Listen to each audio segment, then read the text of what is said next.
ರಾಜ್ಯದ ಪ್ರತಿಷ್ಠಿತ ವಿಶ್ವವಿದ್ಯಾಲಯಗಳಲ್ಲೊಂದಾದಂತಹ ಕುವೆಂಪು ವಿಶ್ವವಿದ್ಯಾಲಯದಲ್ಲಿ ವ್ಯಾಪಕ ಭ್ರಷ್ಟಾಚಾರ ನಡೆಯುತ್ತಿದ್ದು, ಅಸಮರ್ಪಕ ಆಡಳಿತಕ್ಕೆ ಕಾರಣರಾದಂತಹ ಕುಲಸಚಿವರನ್ನ ಕೂಡಲೇ ಅಮಾನತು ಮಾಡಬೇಕು ಅಂತ ಎಬಿವಿಪಿ ಸಂಘಟನೆಯ ಪ್ರಮುಖರು ಒತ್ತಾಯಿಸಿದ್ದಾರೆ.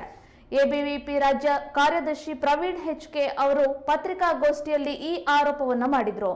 ಪ್ರಸಾರಾಂಗ ವಿಭಾಗದಲ್ಲಿ 50 ಲಕ್ಷ ರೂಪಾಯಿ ಅವ್ಯವಹಾರ ನಡೆದಿದೆ. ಅಂಕಪಟ್ಟಿ ಮುದ್ರಣದಲ್ಲಿ ಸರ್ಕಾರದ ನಿರ್ದೇಶನಗಳನ್ನ ಬದಿಗೊತ್ತಿ ಖಾಸಗಿಯವರಿಗೆ ಗುತ್ತಿಗೆಯನ್ನ ನೀಡಲಾಗಿದೆ.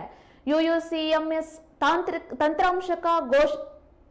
ತಂತ್ರಾಂಶ ನಿರ್ವಹಣೆಯಲ್ಲಿ ವಿಶ್ವವಿದ್ಯಾಲಯ ಬದ್ಧತೆಯನ್ನ ತೋರಿಸ್ತಾ ಇಲ್ಲ, ವಿದ್ಯಾರ್ಥಿಗಳಿಗೆ ನೈಜ ಅಂಕಪಟ್ಟಿಯನ್ನ ನೀಡಿಲ್ಲ ಎಂಬುದು ಸೇರಿದಂತೆ ಹಲವು ಆರೋಪಗಳನ್ನ ಮಾಡಿದ್ದಾರೆ. ಕೂಡಲೇ ಕುಲಸಚಿವರನ್ನ ಅಮಾನತು ಮಾಡಲು ಸರ್ಕಾರ ಕ್ರಮವನ್ನ ಕೈಗೊಳ್ಳಬೇಕು, ತಪ್ಪಿದಲ್ಲಿ ತೀವ್ರ ಹೋರಾಟವನ್ನ ಕೈಗೆತ್ತಿಕೊಳ್ತೇವೆ ಅಂತ ಎಚ್ಚರಿಕೆಯನ್ನ ನೀಡಿದ್ರು. ಆದ್ರೆ ಆ ಒಪ್ಪಂದ ಮಾಡ್ಕೊಳ್ಳಿಕ್ಕೆ ಆದೇಶ ಕೊಡ್ತಾರೆ. ಇಲ್ಲಿ IAS ಅಧಿಕಾರಿಯವ್ರದ್ದು ಲೆಟರ್ನ ಉಲ್ಲೇಖನೇ ಇರೋದಿಲ್ಲ.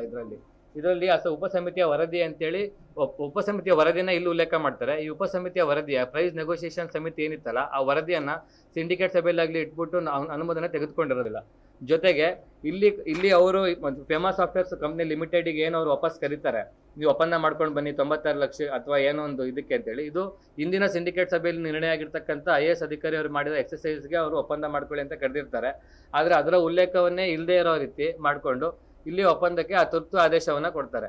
ಅದು ಎಷ್ಟು ಬೇಗವಾಗಿ ಈ ಪ್ರಕ್ರಿಯೆ ಮುಗಿಸ್ತಾರೆ ಅಂತ ಹೇಳಿದ್ರೆ, ಈ ಪ್ರಕ್ರಿಯೆಯಲ್ಲಿ ಅವರು 6ನೇ ತಾರೀಕು ವಿಶ್ವವಿದ್ಯಾಲಯದಿಂದ ಒಪ್ಪಂದಕ್ಕೆ ಬನ್ನಿ ಅಂತ ಹೋಗುತ್ತೆ. ಯಾವ ತರ ಇಂದಿನ ಸಿಂಡಿಕೇಟ್ ಸಭೆಯಲ್ಲಿ ಅನುಮೋದನೆಯಾಗಿ ಸ್ನೇಹಿಲ್ ಲೋಖಂಡೆ ಅವರು ಏನು ಎಕ್ಸರ್ಸೈಸ್ ಮಾಡ್ಕೊಟ್ಟಿದ್ರು ಆ ಪ್ರಕಾರ ಒಪ್ಪಂದಕ್ಕೆ ಬನ್ನಿ ಅಂತ ಲೆಟರ್ ಹೋಗುತ್ತೆ.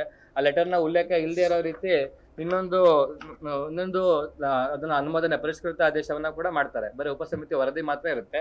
ಅದ್ರ ಜೊತೆಗೆ ಅವ್ರು ಒಪ್ಪಂದ ಮಾಡ್ಕೊಳ್ಳುವಾಗ 6ನೇ ತಾರೀಕು ಲೆಟರ್ ಹೋಗುತ್ತೆ. 7ನೇ ತಾರೀಕೇನೆ ತುರ್ತಾಗಿ ಒಪ್ಪಂದವನ್ನ ಕೂಡ ಮಾಡ್ಕೊಳ್ತಾರೆ. 6ನೇ ತಾರೀಕು ವಿಶ್ವವಿದ್ಯಾಲಯ ಲೆಟರ್ ಹೋಗುತ್ತೆ. ಆ ಲೆಟರ್ ಬೆಂಗಳೂರಿಗೆ ತಲುಪಿದೆಯೋ ಇಲ್ಲ ಗೊತ್ತಿಲ್ಲ, ಆದ್ರೆ 7ನೇ ತಾರೀಕೇನೆ ತುರ್ತಾಗಿ ಒಪ್ಪಂದವನ್ನ ಕೂಡ ಮಾಡ್ಕೊಂತಾರೆ. ಈ ಒಪ್ಪಂದವನ್ನ ಮಾಡ್ಕೊಳ್ಳೋಂತ ನಿಟ್ಟಿನಲ್ಲಿ ಏನ್ ಮಾಡ್ತಾರೆ ಅಂತಂದ್ರೆ, ಫೈನಾನ್ಷಿಯಲ್ ಆಫೀಸರ್ನ ಅಬ್ಜೆಕ್ಷನ್ ಮತ್ತೆ ಕರ್ನಾಟಕ ಒಂದು procurement tender procurement KTPP act ಏನಿದೆ ಅದರ ಉಲ್ಲಂಘನೆ ಮಾಡಿರುವಂತದ್ದು, ಮತ್ತೆ ವಿಶ್ವವಿದ್ಯಾಲಯ ಈ ತರ ಸಾಫ್ಟ್ವೇರ್ ಖರೀದಿ ಸಂಬಂಧಪಟ್ಟಂತ ಸಂದರ್ಭದೊಳಗಡೆ ವಿಶ್ವವಿದ್ಯಾಲಯ GST ಸಂಬಂಧಪಟ್ಟಿರ್ತಕ್ಕಂಥ ಕೆಲವೊಂದಿಷ್ಟು ಅವಕಾಶಗಳನ್ನ ಬಳಸ್ಕೊಂಬಂದಾಗುತ್ತೆ. GST ಕನ್ಸೆಷನ್ ಇರುತ್ತೆ ಅಪ್ ಟು 10 lakhs ವರೆಗೂ ಕೂಡ. ಅವಕಾಶಗಳನ್ನ ಬಳಸ್ಕೊಳ್ದಾನೆ ತುಂಬಾ ತರಾತುರಿಯಲ್ಲಿ LMS ಸಾಫ್ಟ್ವೇರ್ ಖರೀದಿಗೆ ಇವರು 60 ಲಕ್ಷ ಪೇಮೆಂಟ್ ಅನ್ನ ಮಾಡ್ಬೇಕು ಅಂತ ಹೇಳ್ತಾರೆ.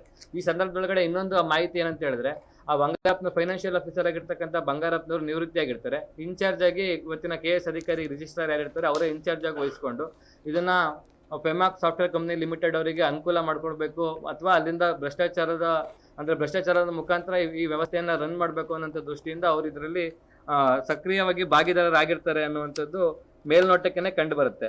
ಈ ಕುರಿತಾಗಿ ಸ್ಥಳೀಯ ಶಾಸಕರು ಮತ್ತೆ ಅಲ್ಲಿನ ಸಾಮಾಜಿಕ ಕಾರ್ಯಕರ್ತರು ಕೂಡ ಇದು ಮಾಡಿರ್ತಾರೆ. ಅಂದ್ರೆ ಅಬ್ಜೆಕ್ಷನ್ ರೈಸ್ ಮಾಡಿರ್ತಾರೆ. ಉನ್ನತ ಶಿಕ್ಷಣ ಎಲ್ಲ ಗಮನಕ್ಕೆ ಹೋಗಿರುತ್ತೆ, ಸರ್ಕಾರದ ಗಮನಕ್ಕೆ ಹೋಗಿರುತ್ತೆ. ಎಲ್ಲ ಹೋಗಿದ್ರು ಕೂಡ, ಸರ್ಕಾರದ ಗಮನಕ್ಕೆ ಎಲ್ಲ ಬಂದಿದ್ರು ಕೂಡ ಅವರು ಅಲ್ಲಿನ ಒಂದು ಅಂದ್ರೆ ಅವರ ಒಂದು ಪ್ರಭಾವದ ವ್ಯಾಪ್ತಿಯನ್ನ ಬಳಸ್ಕೊಂಡು ಅಲ್ಲಿ ಸಮಿತಿ ರಚನೆ ಆಗದ ರೀತಿ, ಈಗ ಹಿಂದೆ ಸ್ಮಾರ್ಟ್ ಪ್ಲಸ್ ಹಗರಣದಲ್ಲಿ ಏನು ಹಗರಣ ಆಯ್ತು ಆ ಸಂದರ್ಭದಲ್ಲಿ ಸಮಿತಿ ರಚನೆಯಾಗಿ ಅವರೆಲ್ಲ ತಪ್ಪಿತಸ್ಥರನ್ನ ಮಾಡಬೇಕು, ಕಾನೂನಿನ ಪ್ರಕ್ರಿಯೆ ಒಳಗಡೆ ಒಳಪಡಿಸಿದ್ದಾರೆ. ಆದ್ರೆ ಇವತ್ತಿನ ಅಧಿಕಾರಿಗಳನ್ನ ಆ ಕಾನೂನಿನ ಚೌಕಟ್ಟಿನೊಳಗಡೆ ತರ್ತಕ್ಕಂಥ ಪ್ರಯತ್ನ ಆಗ್ತಾ ಇಲ್ಲ. ಹಾಗಾಗಿ ವಿದ್ಯಾರ್ಥಿ ಪರಿಷತ್ತು ಇವರು ಭ್ರಷ್ಟಾಚಾರ ಮಾಡಿರೋದು, ಇದರಲ್ಲಿ ಭ್ರಷ್ಟಾಚಾರ ನಡೆದಿರೋದಕ್ಕೆ ವಿಶ್ವವಿದ್ಯಾಲಯಕ್ಕೆ ಲಕ್ಷಾಂತರ ರೂಪಾಯಿ ನಷ್ಟ ಉಂಟು ಮಾಡಿದ್ದಾರೆ. ಯಾಕೆ ಅಂತ ಹೇಳಿದ್ರೆ 1 ಲಕ್ಷಾಂತರ ರೂಪಾಯಿ ಇವತ್ತು ವಿಶ್ವವಿದ್ಯಾಲಯದ ಬೇರೆ ಮೂಲಭೂತ ಸೌಕರ್ಯಗಳನ್ನ ನೋಡಿದ್ರೆ, ಉದಾಹರಣೆ ಸಹ್ಯಾದ್ರಿ ಕಾಲೇಜಲ್ಲಿ BCAಗೆ 2000ಕ್ಕಿಂತ ಹೆಚ್ಚಿನ ವಿದ್ಯಾರ್ಥಿಗಳು ಓದ್ತಿದ್ದಾರೆ, 1 ವಿದ್ಯಾರ್ಥಿಗಳು. ಆದ್ರೆ BCA ಲ್ಯಾಬ್ ಫೆಸಿಲಿಟೀಸೇ ಇಲ್ಲ. ಅಂತ ಸಂದರ್ಭದೊಳಗಡೆ ಇವರು ಲಕ್ಷಾಂತರ ರೂಪಾಯಿನ ದುಂದು ವೆಚ್ಚ ಮಾಡುವಂತ ನಿಟ್ಟಿನಲ್ಲಿ ಇವರು ಇದನ್ನ ಬೇಕಾಬಿಟ್ಟೆ ಖರ್ಚು ಮಾಡ್ತಾ ಇದ್ದಾರೆ. ಅದ್ರ ಜೊತೆಗೆ ಕುವೆಂಪು ವಿಶ್ವವಿದ್ಯಾಲಯದಲ್ಲಿ ಪ್ರಸಾರಾಂಗ ವಿಭಾಗದಲ್ಲೂ ಕೂಡ ಅವ್ಯವಹಾರದ ವಾಸನೆ ಹಿಂದೆಯಿಂದಲೂ ಕೂಡ ಬಂದಿದೆ. ಅದ್ರದ್ದು ಕೂಡ ಅತ್ಯಂತ 50 ಲಕ್ಷದವರೆಗೂ. ಮತ್ತೆ ಈ ಬೇಡಿಕೆಗಳೇನಂತ ಹೇಳಿದ್ರೆ, ಈ ಅಧಿಕಾರಿಗಳನ್ನ ಯಾರೆಲ್ಲ ಅಧಿಕಾರಿಗಳು ಇವರಿದ್ದಾರೆ ಇವ್ರ ಮೇಲೆ ಸೂಕ್ತವಾದ ಸರ್ಕಾರ ಸಮಿತಿ ರಚನೆ ಮಾಡಿ ತನಿಖೆ ಮಾಡಬೇಕು. ತನಿಖೆ ಮಾಡೋದ್ರ ಜೊತೆಗೇನೆ ಇವ್ರನ್ನ ಅಲ್ಲಿವರೆಗೂ ಕೂಡ ಅವ್ರನ್ನ ಪವರ್ ಇಂದ ದೂರ ಇಟ್ಟಿರ್ಬೇಕು. ಯಾಕೆಂದ್ರೆ ಅವರು ಪ್ರಭಾವ ಬೀರುವಂತದ್ದಾಗಿರುತ್ತೆ. ಒಂದ್ ವೇಳೆ ಇವ್ರನ್ನ ನಾವೇನಾದ್ರೂ ಇದೇ ರೀತಿ ಉಳಿಸ್ಕೊಂಡಿದ್ದಾಗಿದ್ರೆ ವಿಶ್ವವಿದ್ಯಾಲಯದಲ್ಲಿ ಇನ್ನೂ ವ್ಯಾಪಕ ಭ್ರಷ್ಟಾಚಾರಕ್ಕೆ ಕಾರಣ ಮಾಡ್ಕೊಳ್ಳುವಂತ ಸಾಧ್ಯತೆಗಳು ಕೂಡ ಇರುತ್ತೆ.